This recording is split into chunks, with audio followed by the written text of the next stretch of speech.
Selamat pagi Bapak Ibu Wali Murid. Kali ini saya akan menyampaikan parenting dengan tema pola pengasuhan.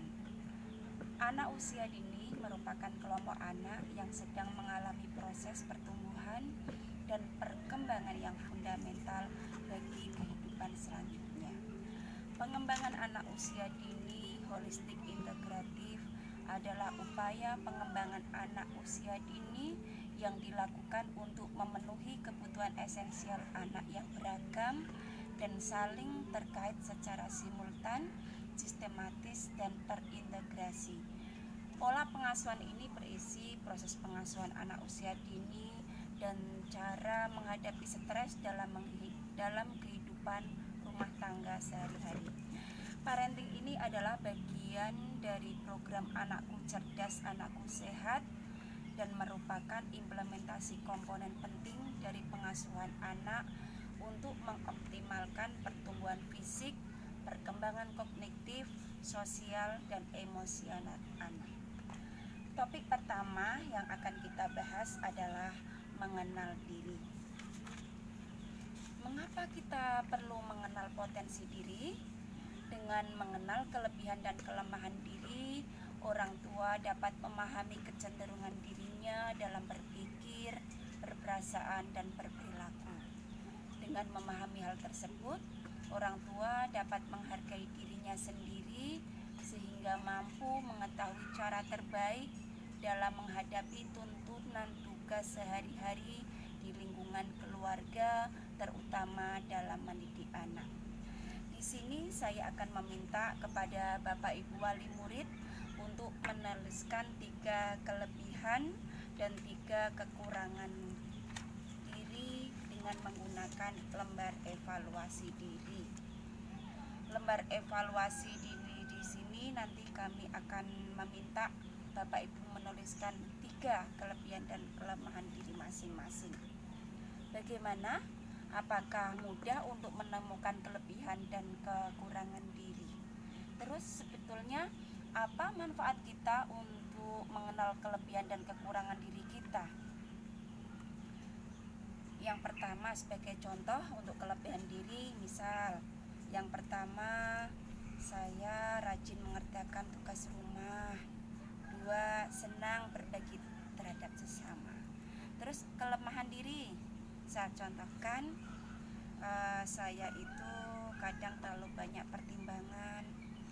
Kelemahan diri saya, misalkan saya sering menangis apabila hati sedih. Nah, terus sebetulnya apa manfaat untuk diri kita mengenal kelebihan dan kekurangan diri? Dengan mengevaluasi dan memahami kelebihan diri dan kelemahan diri kita akan lebih menghargai diri kita sendiri. Apabila kita sudah merasa berharga, maka kita akan bersemangat dalam menghadapi tantangan tugas sehari-hari. Sebagai orang tua, kita akan mampu menghadapi permasalahan kehidupan. Topik yang kedua adalah topik keluargaku. Mengapa kita perlu mengenali peran kita sebagai anggota dalam keluarga? Karena kita sebagai orang tua perlu mengenal peran dan tanggung jawabnya, baik dalam lingkungan keluarga inti, keluarga besar, tetangga, masyarakat sekitar, agar mampu membina hubungan timbal balik yang baik dengan masyarakat. Di sini saya nanti akan memberikan lembar evaluasi keluarga. Saya meminta kepada Bapak Ibu Wali Murid semua yang ada di sini, saya minta menuliskan 6 nama Bapak Ibu ya. 6 nama orang-orang yang terpenting yang sudah berperan dalam hidup kita. Ada 6, nanti yang di tengah ini adalah nama Bapak Ibu Wali Murid, sedangkan lingkaran yang ada di sebelah 6 ini adalah orang-orang yang berperan penting dalam membina keluarga timbal balik kita dengan keluarga inti, masyarakat maupun lingkungan sekitar. Terus yang terpenting dalam kita mengisi adalah satu yang penting kita camkan adalah siapa orang yang paling menyayangi diri kita. Yang pertama kita tulis adalah siapa orang yang paling menyayangi diri kita. Tarik panah orang yang menyayangi diri kita. Terus yang kedua adalah siapa yang paling Anda sayangi. Karena belum tentu orang yang menyayangi diri kita, belum tentu kita sayang. Tapi kita harus sebaliknya. Orang yang menyayangi kita berarti orang yang paling kita sayangi. Terus nanti kita tarik panah orang yang menyayangi diri kita dan orang yang paling kita sayangi. Selanjutnya adalah orang-orang yang pernah membantu kita dalam menyelesaikan persoalan hidup. Apakah Anda merasa berharga di mata mereka? Dan nama orang yang telah membantu Anda dalam memerlukan pada saat kita memerlukan bantuan dalam kaitan sehari-hari adalah peran keluarga, peran orang-orang terdekat, itu adalah peran orang sekitar ya yang bisa memberi peran dalam hidup kita. Terus ada sebuah teori yaitu teori tentang ekologi perkembangan anak. Di sini ada 5 perkembangan yang dipengaruhi oleh sistem lingkungan. Yang pertama yaitu makrosistem. Mikrosistem lingkungan adalah lingkungan yang terdekat dengan anak. Ini adalah hubungan keluarga, hubungan dengan teman sebaya, ataupun hubungan dengan rekan-rekan guru di sekolah. Yang kedua adalah lingkungan mesosistem. Mesosistem ini adalah lingkungan yang menghubungkan antara makrosistem dengan keluarga dan lingkungan sekolah. Keluarga yang mendukung pendidikan ini akan membuat anak kita menjadi anak yang berprestasi. Terus teori yang ketiga ada teori ekosistem.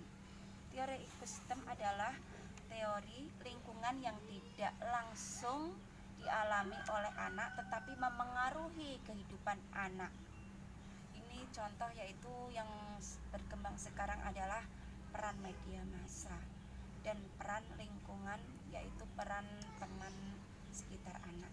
Itu sangat memengaruhi peran kita dalam kehidupan kita sehari-hari. Terus yang keempat yaitu makrosistem. Makrosistem ini adalah lingkungan sosial, budaya, politik dan ekonomi, lingkungan di mana tempat anak kita dibesarkan. Dan yang kelima adalah kronosistem. Kronosistem ini adalah kelola transisi dan peristiwa lingkungan selama perjalanan hidup. Kenapa kita harus mengenali lingkungan keluarga kita?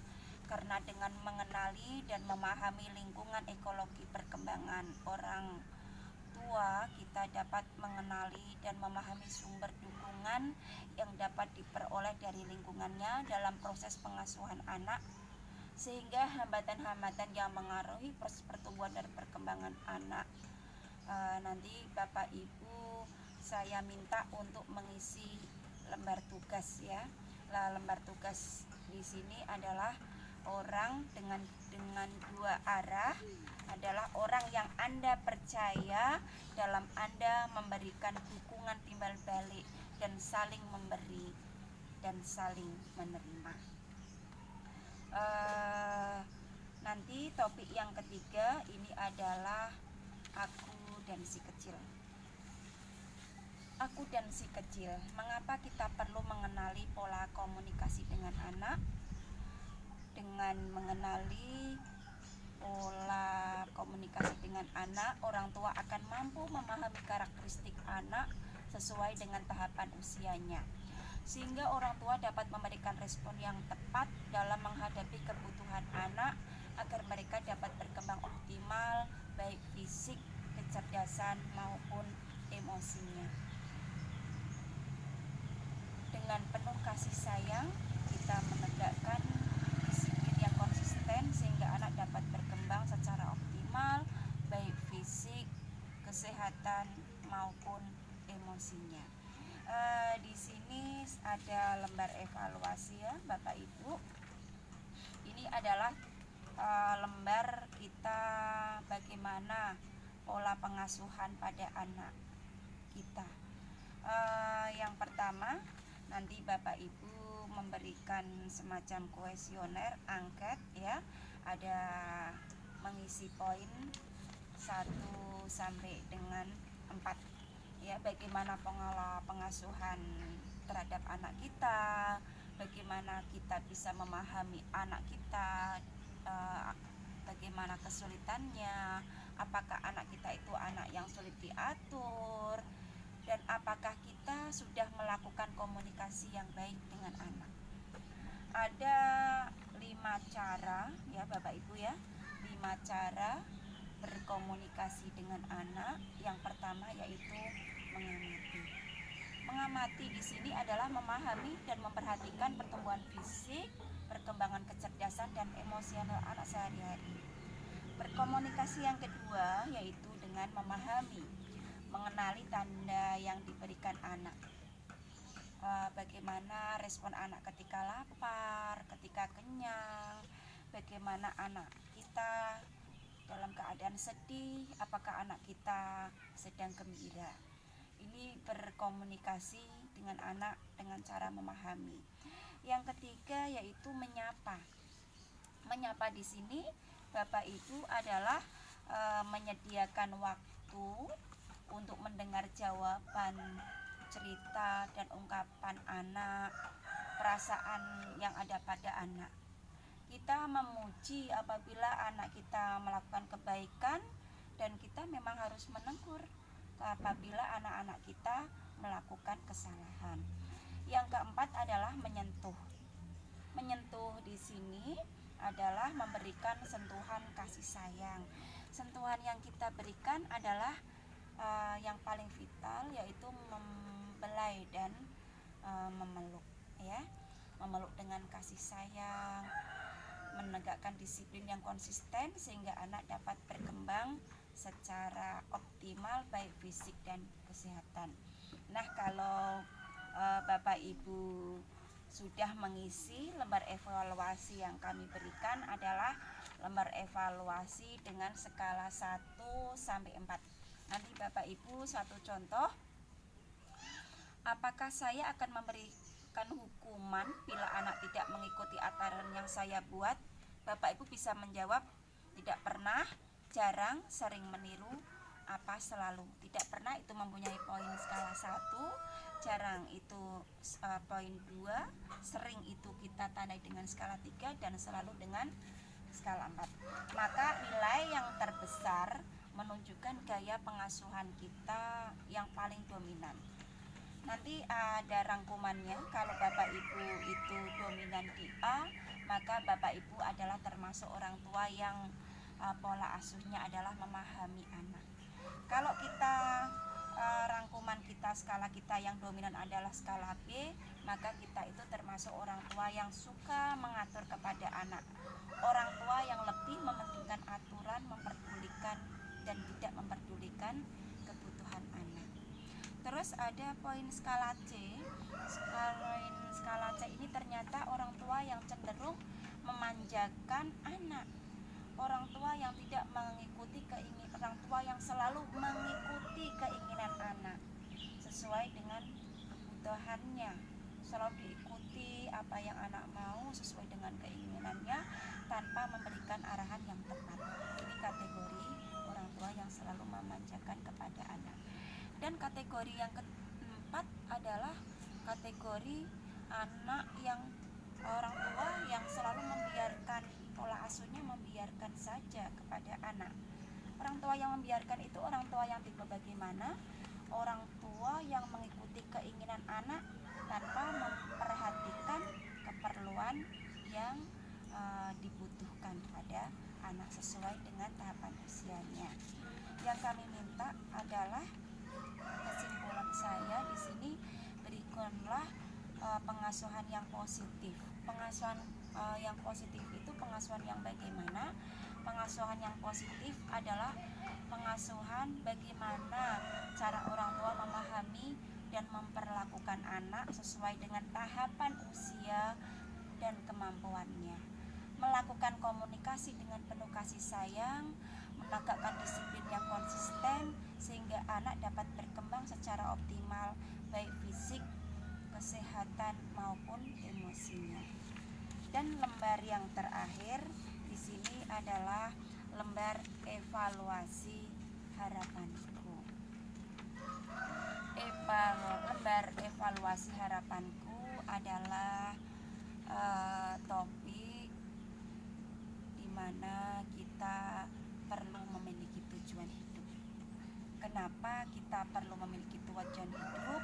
Karena dengan memiliki tujuan dan harapan hidup, maka orang tua dapat mengarahkan langkah-langkah kehidupan keluarga untuk mencapai cita-cita dan apa yang orang tua inginkan, dan lebih banyak ide kreatif untuk menyelesaikan masalah dalam menghadapi tugas rutin sehari-hari bersama anak, keluarga untuk mencapai kehidupan yang lebih baik di masa depan.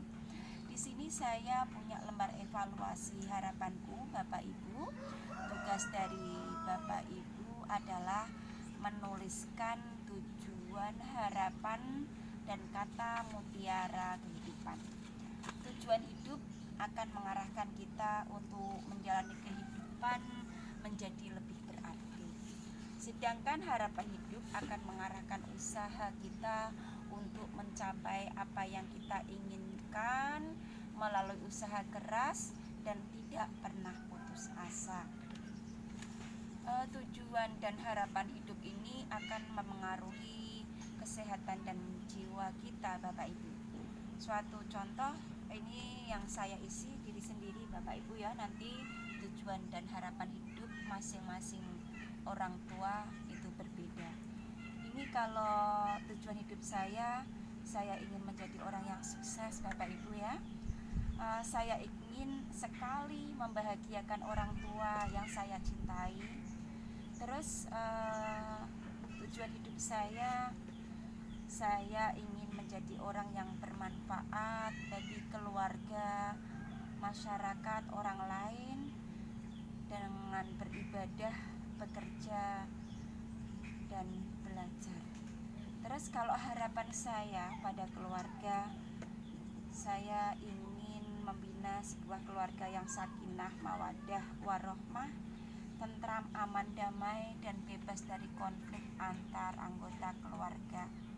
Keluarga yang memiliki rasa kehangatan antar anggota keluarga, saling terbuka antara anggota keluarga. Saya memberi harapan pada keluarga adalah suami yang saling menyayangi, mengasihi dalam suka maupun duka, dan saya akan selalu menyayangi anak-anak saya dengan kasih sayang yang dalam. Nah, ini harapan pada anak-anakku.